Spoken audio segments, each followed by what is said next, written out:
Bonjour à tous.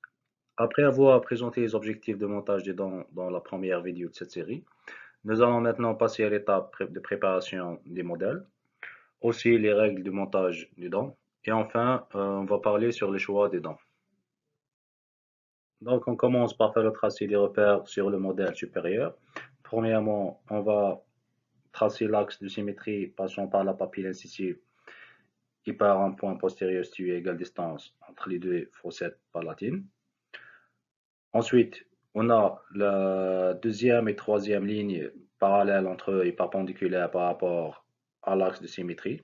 L'une passant par le centre des papilles incisives et l'autre 8 mm en avant. Latéralement, on va tracer les axes des crêtes et les deux rangs de tuberosity. On a numéro 5 sur l'image. Ensuite, on va tracer des repères sur le modèle inférieur. La même chose, on va tracer l'axe de symétrie qui passe en avant par les apophyses génies et en arrière par le milieu de l'espace entre les deux trigones rétromolaires. La ligne 2, la ligne fêtière des crêtes, on va tracer les deux côtés. On a aussi les trigones rétromolaires numéro 3, gauche et droite. Ensuite, on a la ligne A, c'est le sommet de la crête, et la ligne B, le fond du vestibule. Donc, l'espace compris entre le sommet de la crête et le fond du vestibule est appelé aire de sustentation d'Ackermann. Donc, après avoir préparé, ou bien après avoir tracé les repères sur les modèles, on va passer à l'étape de préparation des maquettes d'occlusion, sont destinées à l'enregistrement des rapports intermaxillaires et à la mise en articulateur afin que soit réalisé le montage des dents au laboratoire. Donc, elles sont constituées d'une base et le bourrelet. Donc, la base de la maquette doit être indéformable. Elle sera construite en résine et le bourrelet sera réalisé en cire.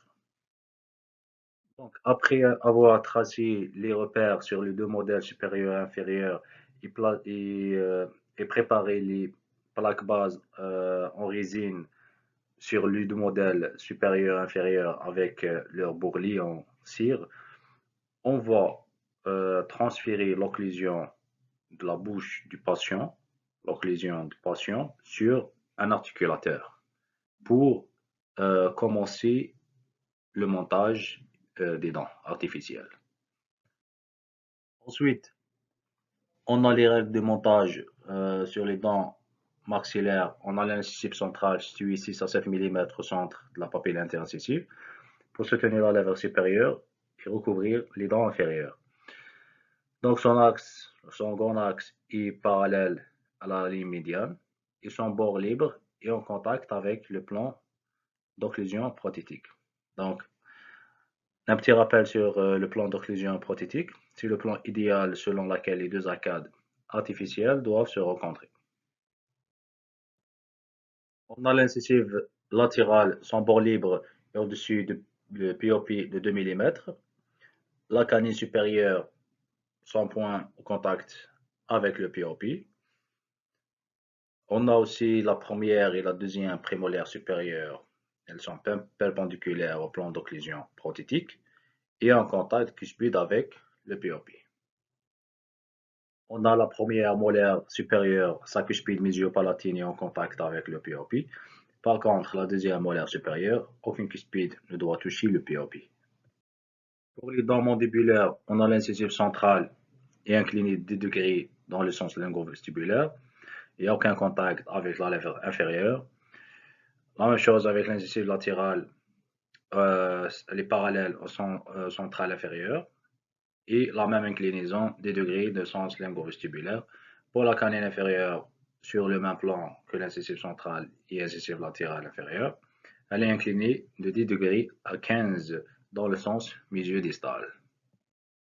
Ensuite, pour les deux prémolaires inférieures, on a la première prémolaire, elle est entre la canine supérieure et la première prémolaire supérieure. La deuxième prémolaire inférieure, elle est située entre les cuspides vestibulaires des deux prémolaires supérieures et son axe est perpendiculaire au POP.